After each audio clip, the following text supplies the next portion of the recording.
parler à bon escient ou à bouche que veux-tu, nos chroniqueurs tirent les verres du nez aux politiques. Et notre invité cet après-midi s'appelle Ismaël Baldé. Il est membre du bureau exécutif de l'Union des forces démocratiques de Guinée. Vous le voyez à l'écran, vous qui nous regardez via la page Facebook de FIM Guinée. Et bonsoir, monsieur Baldé, bienvenue. Bonsoir, Ben Khalil. Et je le précise encore une fois que vous êtes membre donc, du bureau exécutif de l'UFDG.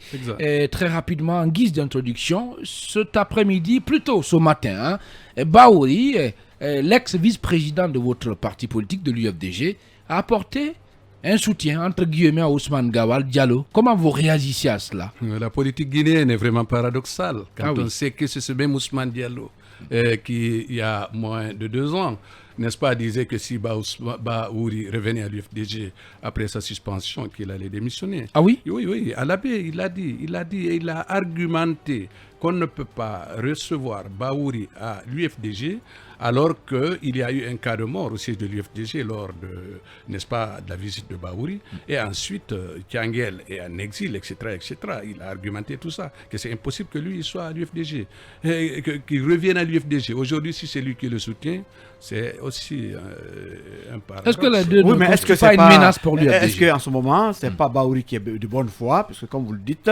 M. Ousmane Gawal a fait ce qu'il avait fait à l'époque, mais aujourd'hui, celui contre qui il a agi est de... Je crois que c'est de la politique politicienne. Ce n'est pas parce qu'il le soutient, non. C'est parce qu'il est dans sa logique, n'est-ce pas, de lutter contre l'UFDG. C'est dans sa logique, Baouri. Donc il ne soutient pas les choses parce qu'il est de bonne foi, Ousmane, non. Ce n'est pas ça. C'est dans sa logique. Mais ça ne servira à rien. Il a oublié qu'il est le fondateur de l'UFDG. Il a oublié que pour des tractations politiques, sa position après, n'est-ce pas, son exil, il a été éjecté de l'UFDG. Il a oublié que tout ce qu'il a engagé contre l'UFDG n'a pas dérangé l'UFDG. Aujourd'hui, si c'est Ousmane qui soutient, mais tant mieux. Vous voulez dire que Ousmane Gawal, c'est Baouri 2, c'est ça? Est-ce que la 2 ne constitue pas une menace, une sorte de menace pour l'UFDG? Oui, je crois que les gens ne connaissent pas tellement l'UFDG. L'UFDG est une formation politique où les militants, les sympathisants et les responsables sont là par conviction. Personne ne peut ébranler l'UFDG. Bien. Emmanuel Minimono. Pour ceux qui le connaissent. Alors, au niveau de l'UFDG, justement, vous êtes dans un cadre qu'on appelle le G58, qui est aujourd'hui à couteau tiré avec les autorités de la transition, notamment par rapport au chronogramme. Hier, on attendait des mesures fortes de la part de la CEDEAO, en tout cas du sommet extraordinaire d'hier, mais ça n'a rien donné en tout cas. Est-ce que vous vous êtes déçu? Pas du tout. La CEDEAO, les chefs d'État de la CEDEAO se sont réunis de façon ordinaire à son sommet ordinaire à Accra.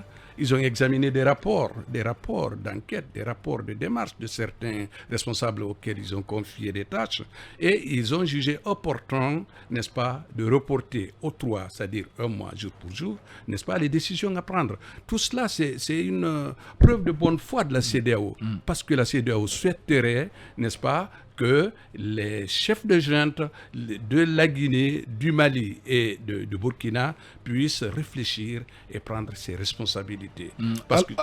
Parce que jusque-là, les chronogrammes qu'ils ont présentés ne sont pas tellement des chronogrammes d'une transition, mais c'est des chronogrammes assimilés à des mandats politiques. Alors, on va revenir sur l'exclusion un peu, des raisons qui ont motivé l'exclusion de Ousmane Gawal Diallo.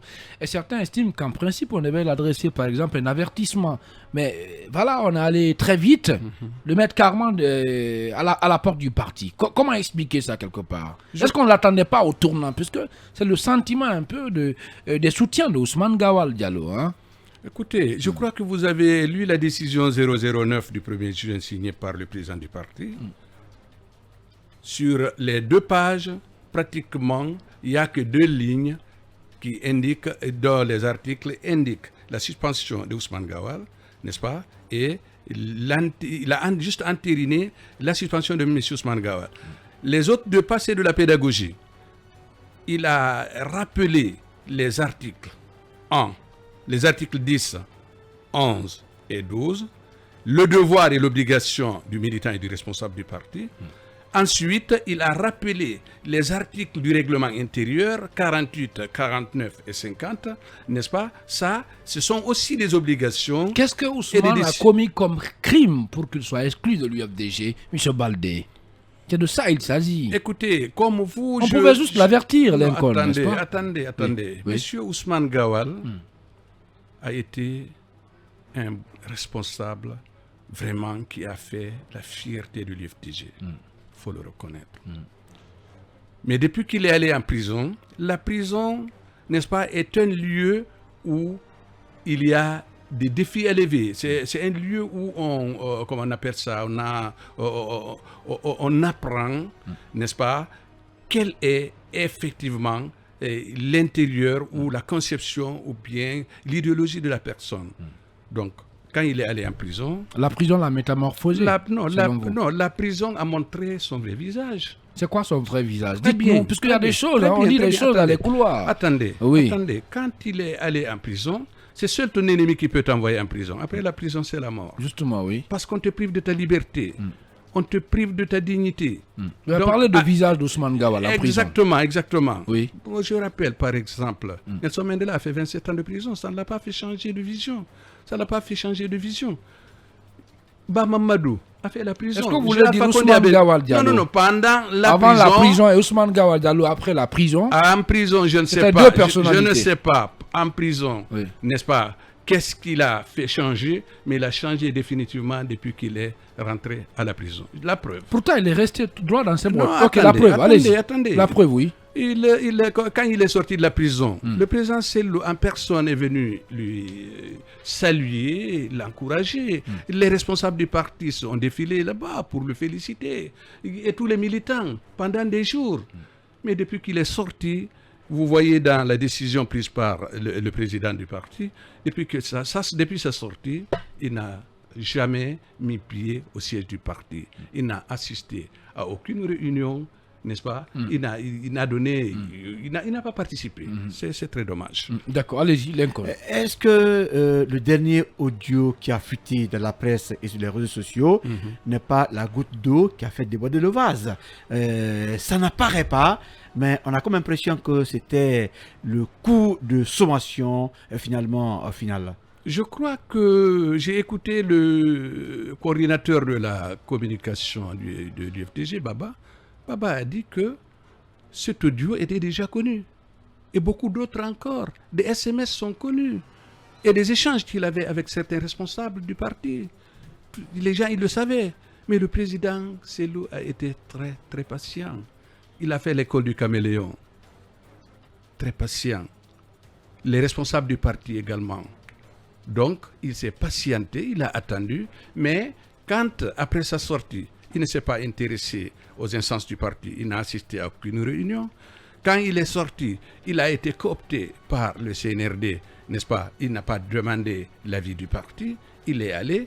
Tout ça là, c'est bien. Le président l'a félicité. Le président l'a félicité. Les gens sont allés le féliciter, les responsables et beaucoup de militants du parti. Est-ce que Ousmane Gawal Diallo, quelque part, on ne le reproche pas d'avoir l'envie de faire une sorte de rébellion à la tête de l'UFDG pour prendre la place de Cellou Dalein? Oui. Est-ce que c'est pas de ça il s'agit? Mais je crois que c'est... Dites les choses clairement, non, oui. Attendez, on vous écoute là. Attendez. Oui.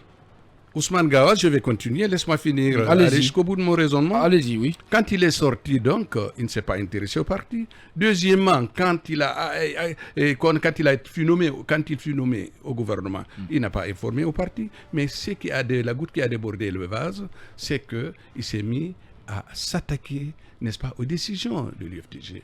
Il s'est mis à s'attaquer, n'est-ce pas, à certains responsables de l'UFDG. Et ce n'est pas lui seul qui est coopté par le CNRD. Ils sont nombreux, les membres du gouvernement qui viennent des autres partis politiques. Ils ne font pas comme lui. Pourquoi lui, n'est-ce pas, il s'acharne, n'est-ce pas, à déstabiliser le parti? Bien, Emmanuel Mimolo, peut-être la transition, ainsi de suite. Oui, aujourd'hui, quel est justement le regard que vous avez? Parce qu'il n'y a pas d'évolution depuis plusieurs semaines. Et comme je l'ai dit tantôt, la CEDEAO... qu'on attendait pouvoir contraindre la junte depuis hier donc, à différer sa décision. Est-ce qu'il y a des raisons de craindre finalement, d'ici peut-être le prochain sommet de la CEDEAO, qu'il y ait une nouvelle escalade? Bon, nous espérons que la CEDEAO va prendre ses responsabilités. Et je crois que même ils ont mandaté, n'est-ce pas, quelqu'un, Ibn Chambas, pour revenir discuter avec la junte. On ne peut pas continuer à mener une transition à vase clos, c'est pas possible.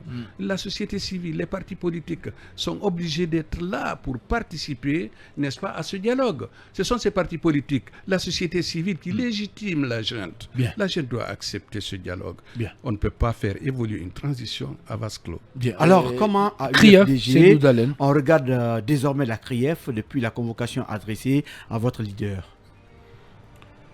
La CRIEF est peut-être dans ses droits. Le président même, il est d'accord, n'est-ce pas, que des dossiers qui tendent à souiller son honneur et sa dignité soient levés. Mais nous voulons bien que quand on soulève ces dossiers, qu'il y ait réellement des vraies investigations, des enquêtes, n'est-ce pas, sans partialité, sans état d'âme, des enquêtes qui ne sont pas des enquêtes téléguidées. C'est ce qu'on veut. Est-ce qu'à date, il a reçu sa convocation, M. Dalein? Non, je ne sais pas exactement, je ne peux pas vous le dire. Ismaël Baldé, membre du bureau exécutif de l'UFDG, notre invité cet après-midi. Alors, est-ce qu'il va répondre à la convocation de la CRIEF, finalement, s'il reçoit une convocation dans ce sens-là?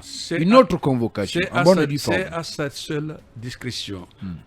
Il connaît l'importance, il connaît la justice, il a des conseillers, il a des cabinets qui le conseillent, il a des chefs d'État et des amis qui le conseillent, il a des responsables du parti qui le conseillent, n'est-ce pas?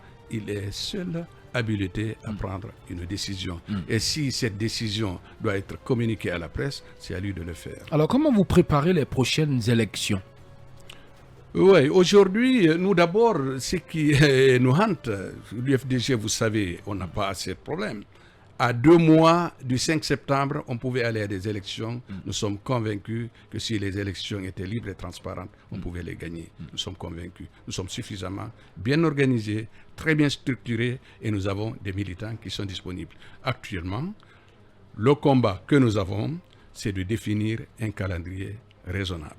Le combat que nous menons, c'est de nous assurer qu'au terme de la transition, on va organiser des élections libres et transparentes. Le combat que nous menons, c'est avoir une transition raisonnable. Qui va aboutir sur l'élection de Seydou Dalein Diallo Absolument. à la tête du pays. Nous sommes convaincus d'une chose, que si des élections libres et transparentes sont organisées ici en Guinée, nous gagnons des élections. Est-ce que c'est pas Et nos adversaires aussi sont convaincus. Est-ce que ce n'est pas un facteur finalement de préparation à la contestation? Parce psychologique. que là, c'est comme si vous n'avez qu'une seule option, la victoire, si c'est transparent. Ça veut dire que s'il y a défaite, c'est que ce n'est pas transparent. Même si c'est transparent, s'il y a défaite, ce n'est pas transparent. Attendez, je crois que ce n'est pas la première fois qu'on organise des élections en Guinée. En 2010, on a organisé des élections. Tout le monde est témoin comment les élections-là ont été organisées et qui les a gagnées. Tout le monde le sait. En 2015, la même chose. En 2020. En 2020, nous avons mis en place un système de centralisation moderne, ultra moderne. Et je crois que ça a été même l'objet de l'arrestation de certains de nos responsables, qui n'étaient même pas informés comment on a procédé. Non, mais il n'était pas aussi ultra moderne que vous le dites. Il avait des failles. Il était moderne. Il avait des failles importantes. Écoutez, messieurs, je vous dis qu'il était moderne. Mais lorsque vous présentez des résultats des pays dans lesquels les gens n'ont pas voté, il y a des interrogations. Écoutez. Dans le micro, oui. Oui, je crois que vous vous trompez. Je crois que vous trompez. Oui. Les méthodes, la façon dont nous avons centralisé le vote en 2020, c'est moderne. Oui. Et nous sommes convaincus. Ensuite, retenez ceci. Et tout le monde est témoin. Les élections de 2010 à maintenant. L'UFDG, si nous n'avons pas été victimes de cabale, l'UFDG a gagné toutes les élections. Voilà. Nous n'avons pas de doute. Merci, nous pouvons les gagner. Merci à vous, nous, Ismaël Baldé. C'est des élections libres et transparentes. Merci d'avoir répondu à notre invitation. Je rappelle que vous êtes secrétaire administratif à la commission électorale de l'UFDG. Je le précise, le parti dirigé donc par Seydou Dalein Diallo. Mesdames et messieurs, il ne nous reste plus qu'à vous dire merci puisque nous voici sur la ligne d'arrivée de ce numéro de Talk Politique, la première représentation de la semaine. Il a été conduit aux opérations techniques par Mamadou Touré, à la régie Ibrahim Silla. Merci à tous de l'avoir suivi. Surtout restez sur Film Guinée car vous avez rendez-vous avec les infos sur les coups de 18h. Prenez soin de vous.